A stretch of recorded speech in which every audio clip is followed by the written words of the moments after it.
Welcome to Heartbreak Chronicles. The ballroom at Meridian Technical Consulting's headquarters was brightly lit, and Michael Evans stood at the edge of the crowd, savoring his third whiskey of the evening. After 25 years of hard work at the company, tonight marked his official retirement. His co-workers had insisted on throwing this party in his honor, a gesture of hospitality he reluctantly accepted. At the ripe old age of 58, Michael had dedicated his career to building one of the most influential technology consulting firms in the business, though few truly understood the true scope of his work. Speech. Let's hear from the main character of the evening, shouted Thomas, the company's COO, Michael's longtime deputy, who was about to take over as CEO. Michael approached the small podium, uncomfortable with the attention. Looking over at him, mostly co-workers and business associates, his gaze briefly rests on the table where his family is seated: his ex-wife, Laura, who still looks elegant and aloof, their son, Ethan, now 28, and daughter, Olivia, 25, as well as Jason Reed, who sits next to Laura, her husband of 8 years, an investment advisor with a perfect smile and neatly manicured nails. "I want to thank you all for coming tonight," Michael began. "Meridian has been my life's work, and I'm proud of what we've built. The company will continue to thrive under Thomas's leadership, and I'm sure Dad, come on." Ethan's voice cut through the room as he stood up, glass raised in his hand, a slight slurring of his words indicating that he'd had quite a bit to drink. "No need to be so formal. Tell everyone the truth about your illustrious career." The room lapsed into silence, Michael's expression remaining neutral, hiding a sudden nervousness. "Ethan," Olivia warned, tugging at her brother's sleeve. "Everyone should know what kind of man our beloved father was," Ethan continued, his eyes locked on his father. "My stepfather makes twice as much money as you do," he snapped, pointing at Jason. "Mom says leaving you was the smartest decision she ever made." Michael noticed that instead of showing embarrassment, Laura gave a small smile of amusement. She had always been good at keeping up appearances, but tonight she seemed to be enjoying the farce. "Ethan, that's enough," Michael said calmly. Laura stood up and raised her champagne glass, her burgundy dress shimmering in the light. "Here's to taking it to the next level," she shouted, eliciting uncomfortable choruses from a few of the guests. Michael simply nodded, finished the rest of his drink in one gulp, and set the glass down. Without another word, he calmly made his way through the stunned crowd, grabbed his jacket, and left the party. The drive back to his lakeside residence was silent, the dark road matching his thoughts. In his study, Michael opened his laptop and typed a complex string of characters. A secure messaging system appeared on the screen. He typed 5 words: "Initiate protocol Ash." A few seconds later, the reply appeared: "Authorization accepted." Timeline. Michael's fingers paused briefly on the keyboard before replying: "Starting tomorrow morning." He closed the laptop and poured another glass of wine, gazing at the reflection of the moonlight on the lake. Tomorrow, everyone will realize who Michael Evans really is. Dawn broke over the lake as Michael jogged along the shoreline trail.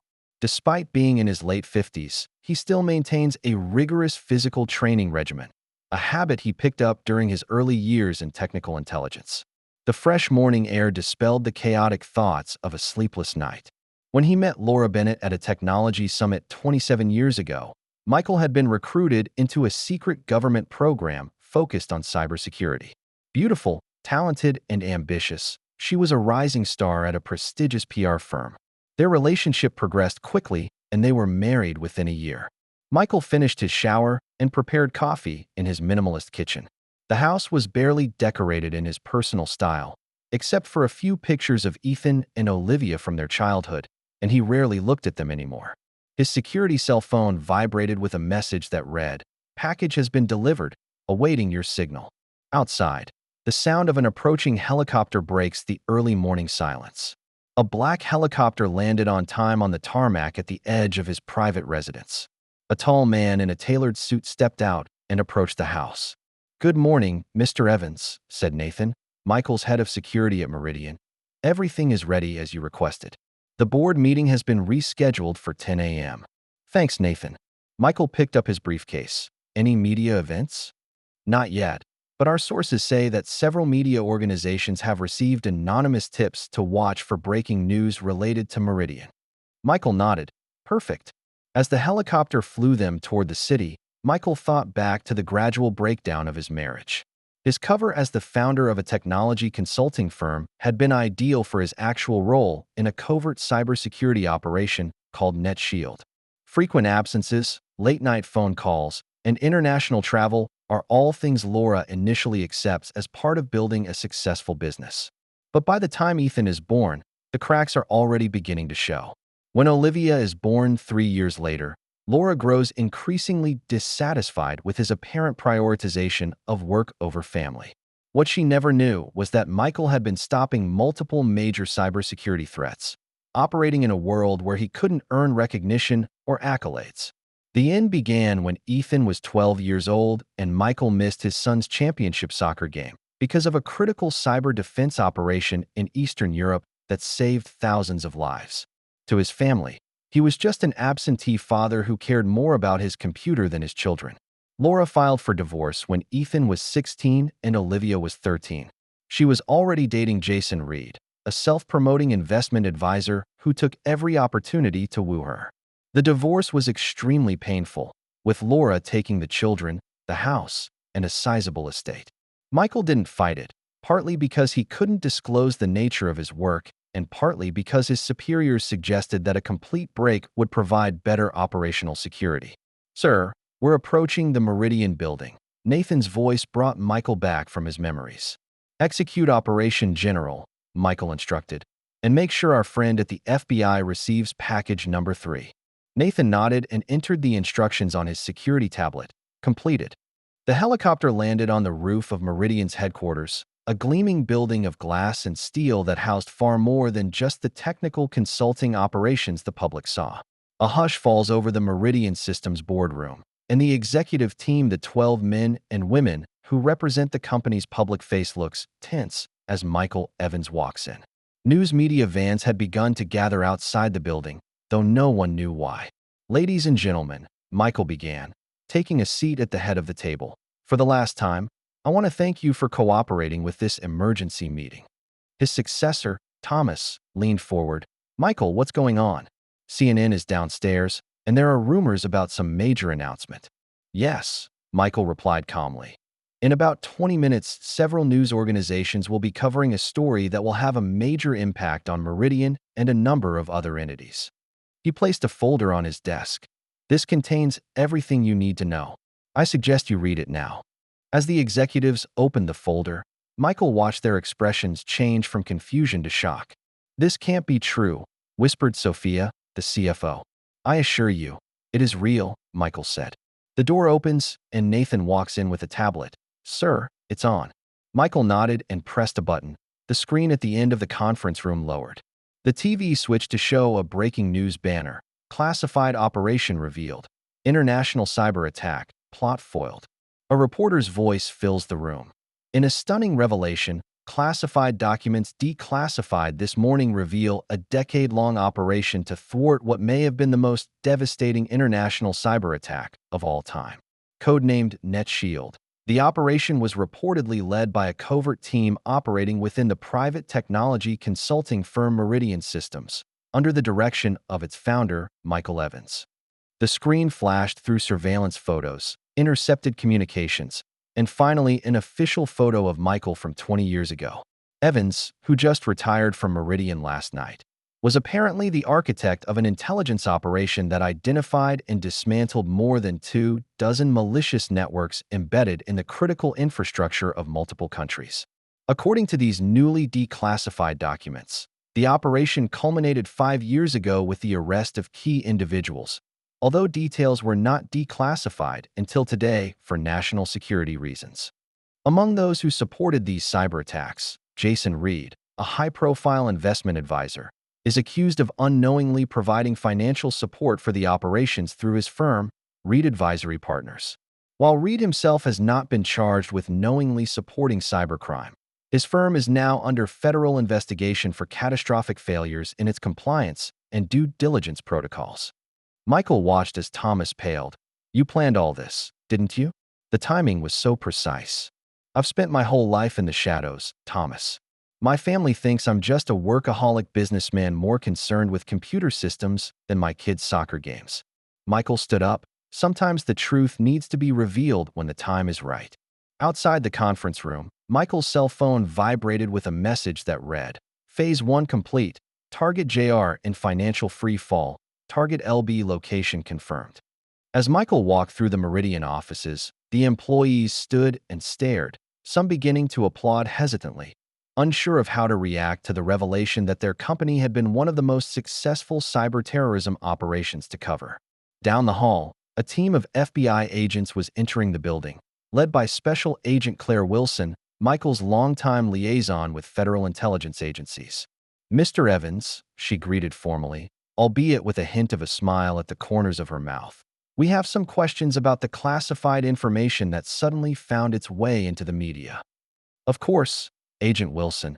I'm at your disposal, Michael replied. Although I think your questions would be better directed to the Secretary of Defense who authorized the declassification this morning. Against a backdrop of flashing lights and loud reporters asking questions, Michael calmly walked to the waiting SUV. The first phase was complete. By evening, Jason Reed's reputation would be in total meltdown, his businesses would be under federal investigation, and Laura would find that her most valued social status had gone up in smoke as her husband became toxic in elite Washington circles. But that's just the beginning. The real reckoning is yet to come.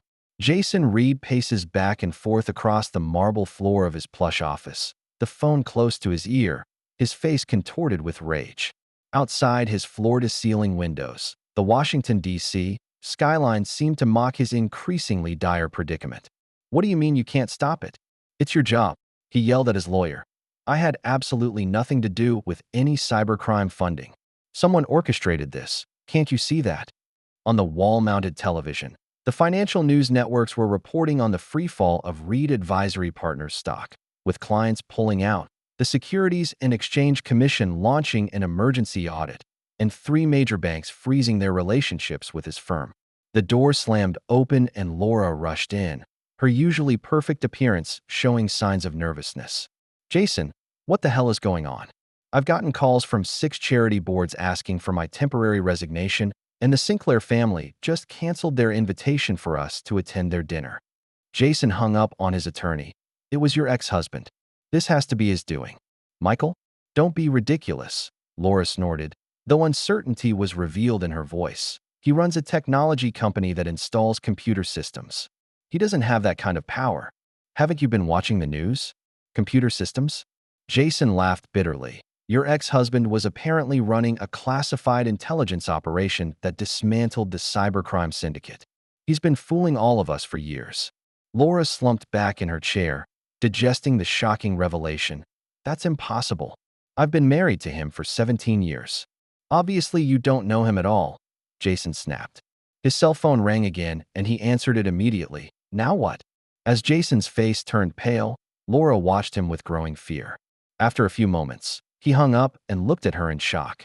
The FBI just froze all of our personal accounts, everything. They're executing a search warrant at our house. They can't do that, Laura protested. We haven't done anything wrong. They can when they're investigating cybercrime money, Jason replied gloomily. It's worse. That vacation home we bought in the Cayman Islands, the one we put in your name to avoid taxes? Turns out the previous owner was connected to one of the cybercrime groups your ex-husband was tracking. Ridiculous in the extreme. We bought it through a reputable agent, an agency that was obviously on a watch list, which we would have known if someone had bothered to do a proper background check. Jason's voice was full of bitterness, and your ex-husband knew exactly what he was doing. He let us walk into this trap step by step. Laura's phone beeps with a text message from Ethan. Mom, what happened? What? My account is frozen, and there are reporters outside my apartment. Before she could reply, the phone rang, and the caller ID was Olivia. Mom, her daughter's voice was shaking. Did you know about Dad? Of course not. Honey, how could I possibly know? Laura tried to sound reassuring. They say Jason's company funded cybercrime. Is that true? No, it's all a misunderstanding. Then why did Dad warn me last week to empty my investment account with Jason? Why did he tell me not to tell you or Ethan? Laura felt a chill run down her spine. He what? When did you talk to your father? We've had dinner together every month for the past 5 years, Mom. I never told you because you always got angry whenever his name was mentioned. Olivia's voice hardened. He told me things would change and the truth would come out. He made sure I was protected. After hanging up, Laura turned to Jason, who was now sitting at his desk with his head in his hands. "We need to talk to Michael," she said firmly. "Now." Jason looked up, anger flashing in his eyes. "You think he's going to help us? After what happened at your retirement party?" Laura's thoughts flashed back to the night before. The brutal toast, Ethan's drunken gaffe, the public humiliation they'd inflicted, and Michael's calm departure now seemed less like defeat and more like the quiet confidence of someone who knew what was coming. "I don't think he'll help us," Laura admitted. "But we need to understand what we're up against. The Michael Evans I know sells security systems and misses children's birthdays. I need to know who he really is." Just as they were about to leave, Jason's assistant hurried in. "Sir, agents from the Financial Crimes Enforcement Network are here with a search warrant, and they're requesting immediate access to all records from the last 10 years. Jason and Laura exchanged a look filled with panic. The empire they had built was crumbling around them, and they were just beginning to realize that the architect of their demise was a man they had grossly underestimated. Laura and Jason arrive at Michael's lake house to find the security door locked, and the code Laura still remembers unresponsive. After several futile attempts, Jason drives their Mercedes around the perimeter until they find a service road leading to the maintenance entrance. "This is ridiculous," Jason grunted as he led them closer to the house on foot. "This man has ruined our lives, and we're breaking into his property to confront him." "We're not breaking in," Laura corrected. "I still legally have visitation rights to the property according to the divorce settlement." As they rounded the corner, they noticed two cars parked in the driveway: Olivia's economy hybrid and Ethan's luxury sports car. "The kids are here," Laura said in surprise. "Ethan didn't mention coming." They approached the front door, which opened before they could knock. Nathan stood in the doorway, his tall form blocking the entrance. "Mr. and Mrs. Reed," he greeted formally. "You're not on the approved visitor list." "I don't need authorization to see my own children," Laura snapped. "Actually, you do need approval to enter the property," Nathan replied calmly. "However, Mr. Evans anticipated your arrival and left instructions to allow you access when you finally find your way here." He stepped aside and allowed them to enter the lake-facing modernist house with spacious windows overlooking the lake. In the spacious living room, Ethan and Olivia sat at opposite ends of the couch, the tension between them palpable. In the center of the room, a large screen displayed financial data and news reports. "Mom," Olivia acknowledged coldly. "Where's Michael?" Laura demanded. "Not here," Olivia replied. "He left instructions for us to wait." Jason walked to the center of the room and checked the screen. "What's all this?" "This," Michael's voice came over the hidden speakers, "is the disintegration of your financial empire, Jason." Everyone in the room watched in amazement as Michael's face appeared on the screen, replacing the financial data. "I apologize for not being able to be there in person," Michael continued, "but I am dealing with the final details of today's events. I want all of you to understand what is happening and why." "Dad," Ethan began. "Whatever you think you're doing, Dash." "I'm not doing anything, Ethan," Michael interrupted. "I'm just letting the consequences of other people's actions unfold naturally." Jason has been engaging in questionable financial behavior for years. His firm has violated compliance regulations, facilitated money laundering, and collaborated with entities linked to various criminal organizations. "That's a lie," Jason shouted. "Is it?" Michael's expression stayed calm.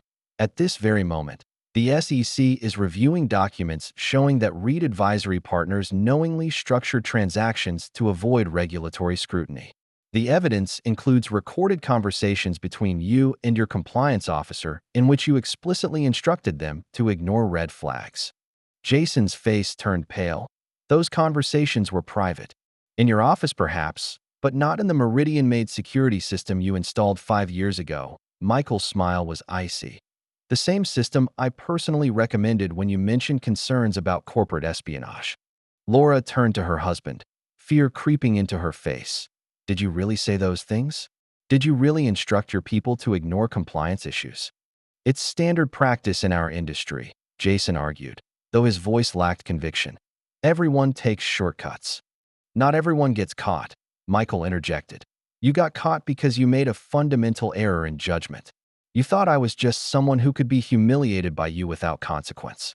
You never bothered to investigate who I really was, or what resources I might have at my disposal. It's all because of last night, Laura realized. You're punishing us for what happened at your retirement party. Michael's laugh didn't have a trace of humor in it. Laura, last night was just a final confirmation that I made the right decision. This program has been going on for 5 years, ever since I found out that Jason's company was unknowingly facilitating transactions for individuals on the intelligence watch list. If that's true, why didn't you report it immediately? Ethan questioned. I did report it to the proper authorities, Michael said, but I also recognized an opportunity. Michael's eyes hardened. Jason's firm wasn't the only one involved. There is an entire network of financial institutions engaged in similar behavior, all connected through a complex system designed to hide the movement of billions of dollars. Ridiculous, Jason protested. If we were part of some criminal network, we'd know about it. Would? Michael shook his head. Or do you only see lucrative clients and business partners, never triggering enough red flags to warrant a deeper investigation? Your greed makes you vulnerable, Jason. It makes you the perfect entry point for my actions. Olivia leaned forward as understanding dawned. You used Jason's company to track the entire network. Exactly, Michael nodded approvingly. While Jason thought he was building a financial empire, he was actually helping me map a criminal infrastructure that spanned 23 countries. Today, the entire network is being dismantled in coordinated raids by law enforcement agencies around the globe. The room lapsed into silence as everyone digested the implications. So we're just collateral damage in your operation? Laura asked, her voice trailing off.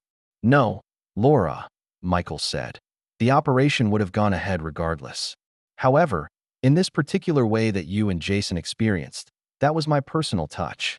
Michael's expression turned icy. Olivia was protected because she maintained a relationship with me. Ethan chooses to believe your narrative, never questioning it, and he will experience a brief period of inconvenience. As for you and Jason, you chose to betray and humiliate me and will now pay for it. What about us? Jason demanded, fear in his voice. Michael's expression was merciless. Jason, by the end of today, your company will be completely seized. Your personal assets will be frozen and your reputation completely destroyed. Laura, you will be considered an accomplice and every asset will be thoroughly investigated. I'll make sure no fuses will help you legally. Your social circles will evaporate and your carefully constructed lives will disintegrate within 48 hours. You can't do this, Laura whispered, fear in her voice. I already did, Michael replied calmly. When I found out 5 years ago that Jason's company was connected to money laundering, I could have reported it immediately. But when I noticed that that Cayman Island property was connected to the criminal network I was tracking, and you were eager to buy it, I decided to wait. I suggested that security system, documenting every misdeed. I waited, knowing you would make more mistakes. Your arrogance ensured that. The screen suddenly switched to show a news broadcast. Breaking news. Massive international financial fraud exposed. Multiple arrests operation underway. It's starting, Michael said. And this is just the first wave. More evidence will be released tomorrow. I have made sure that there is no turning back for you in the eyes of the law or the public. This is the price of betrayal. The screen went black, leaving the 4 men staring at their reflections in the darkened glass, each comprehending the devastating blow Michael Evans had engineered. 3 days later, the fallout from Financial Judgment Day continues. Jason Reed has been denied bail and is being held in a federal detention center. Prosecutors have charged him with more than 20 financial crimes, including fraud, money laundering, and violations of federal bank secrecy laws. If convicted on all counts, he faces more than 30 years in prison. Reed Advisory Partners has been placed in federal receivership, clients have withdrawn their money, and the company has de facto collapsed. An SEC investigation revealed that over the past decade, the firm had handled more than $3 billion in suspicious transactions with indirect links to at least 7 terrorist organizations under surveillance. Laura stood in the living room of her former mansion and watched as the last few personal belongings were boxed up. The house has been seized and will be auctioned off in the coming weeks. Her credit cards have been frozen, her bank accounts are being monitored, and her proud social status has gone up in smoke overnight. Her cell phone rang. It was her attorney. Mrs. Reed, I have some bad news. The DA has decided to file conspiracy charges against you. They have evidence that you knew of properties in the Cayman Islands that were linked to suspicious characters. At best, probation, at worst, jail time. Laura hung up the phone, her legs weak. Her former friends have all but disappeared. Yesterday, she ran into Caroline, her former best friend, at the upscale supermarket, and the woman pretended she didn't see her and quickly turned toward another aisle. Olivia had agreed to let her stay in her guest room for a while, but with a cold attitude. Laura knows it's not out of love, but out of duty. Meanwhile, Ethan has essentially cut off contact with her, communicating only through text messages when needed. At the federal detention center, Jason meets with his attorney with a look of desperation on his face. "How bad is it?" he asked. "Very bad," the attorney replied. "The FBI found numerous recordings in your security system. They have evidence that you explicitly instructed your employees to falsify documents. In addition, they've established contact with law enforcement in 5 countries to track the flow of money to them. Frankly, they don't need your confession to convict you." "Damn Michael Evans," Jason cursed. "He orchestrated this." "No matter who orchestrated this, the evidence is overwhelming. Unless you're willing to testify against someone higher up, you're looking at a long prison sentence." "I don't even know anyone higher up," Jason almost shouted. "I just took some highly profitable referrals without asking too many questions." "That's exactly the problem," the lawyers sighed. Meanwhile, Michael Evans was meeting with Director Johnson at FBI headquarters. "You operated with great precision," Johnson said. "Perfect timing, perfect chain of evidence." "I simply exposed a crime that already existed," Michael replied calmly. "While completely destroying your ex-wife and her husband," Johnson pointed out. "Is that a coincidence?" Michael's expression stayed neutral.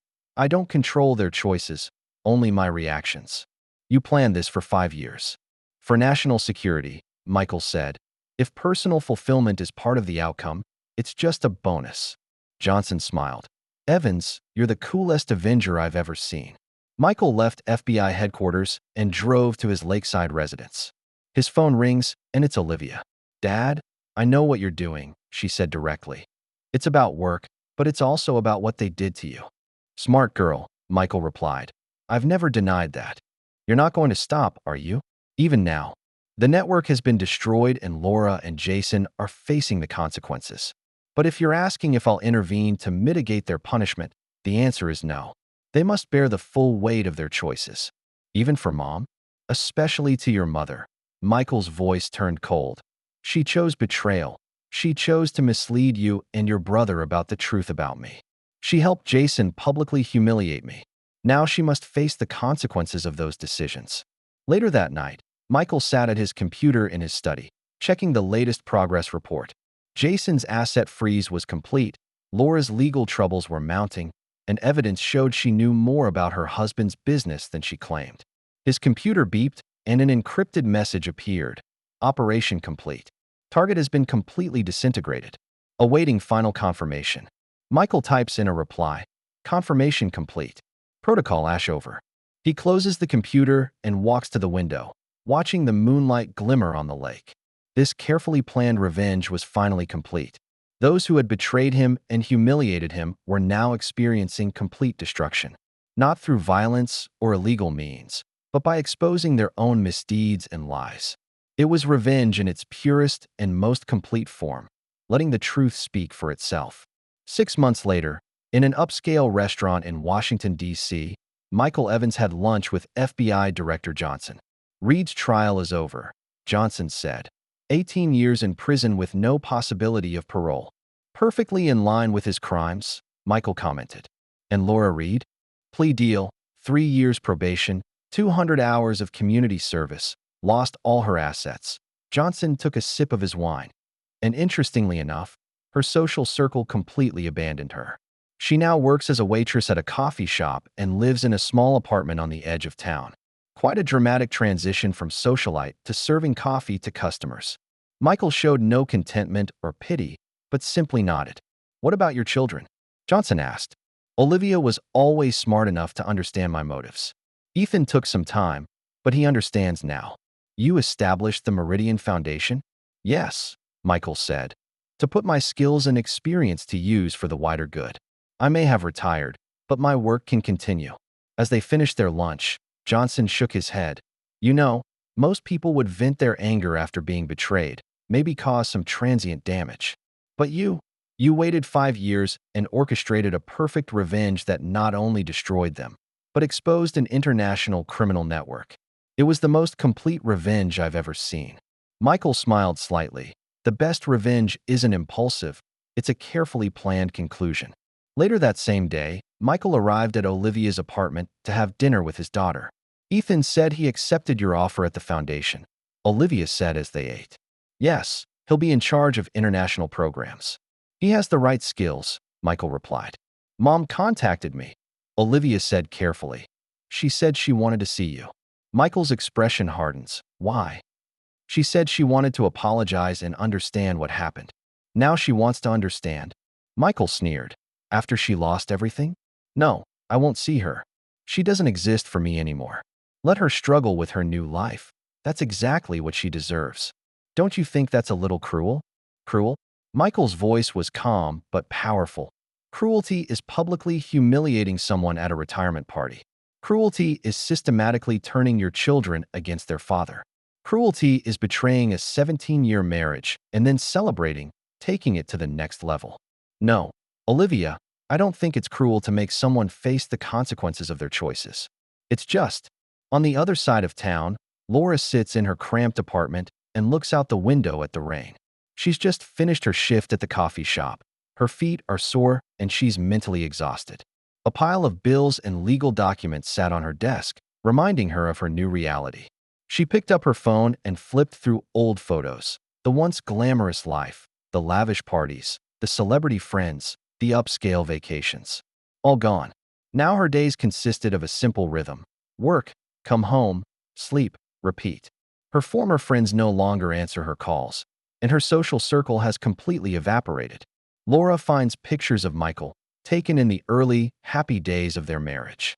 She now understands that he's not just a workaholic businessman, but a man she completely misunderstood, a man with depth, intelligence, and the ability to take revenge with terrifying precision. She sends Olivia a text. "What did he say?" The reply came quickly. "He said no. He said you don't exist for him anymore." Laura sheds tears, not because of lost wealth or status, but because of the realization of how her choices led to this. She used to think she was in control of her life, that leaving Michael was a step toward a better future. Now she realizes she was just a pawn, blinded by her own arrogance and Jason's lies. At his lakeside residence, Michael sat in his study and watched the surveillance feed on his computer screen. The split screen shows Laura's apartment, Jason's cell in jail, Ethan's work scene in his new office, and Olivia's live feed on her way home. Nathan walked into the room. "Sir, the final report is ready." "Thank you, Nathan." Michael took the file. "Did everything go as planned?" "Yes, sir. Mr. Reed will spend at least 15 years in federal prison. Mrs. Reed is facing serious financial difficulties, and her reputation has been completely destroyed. Your children have accepted positions with the foundation. The operation has been a complete success." Michael put down the file and turned toward the window, watching the sunset's reflection on the lake. "Perfect," he said softly. This was the moment he had waited years for, the perfect revenge, not through angry outbursts or acts of violence, but through carefully calculated revelations and precise strikes. Using his intelligence, patience, and resources, he not only destroys the lives of those who betrayed him, but exposes an international criminal network in the process. The sweetest part is that Laura and Jason now fully understand who they're up against, not just a run-of-the-mill tech company CEO, but a master strategist who's been operating in the shadows for years. The man they've humiliated is actually far more powerful and dangerous than they ever imagined. For Michael Evans, revenge isn't just punishment. It's an art form carefully conceived, patiently waited for, and then perfectly executed at the perfect time. Now, as his enemies writhe in the rubble, he can move on, knowing that justice has been served. As the last rays of sunlight disappeared below the horizon, Michael allowed himself to smile. Revenge has been accomplished, and the price has been paid. For those who dared to betray him, it was a painful but necessary lesson. Some people should not be underestimated, and some betrayals will never be forgiven. That's the end of today's story. For more captivating tales, hit subscribe and never miss an episode.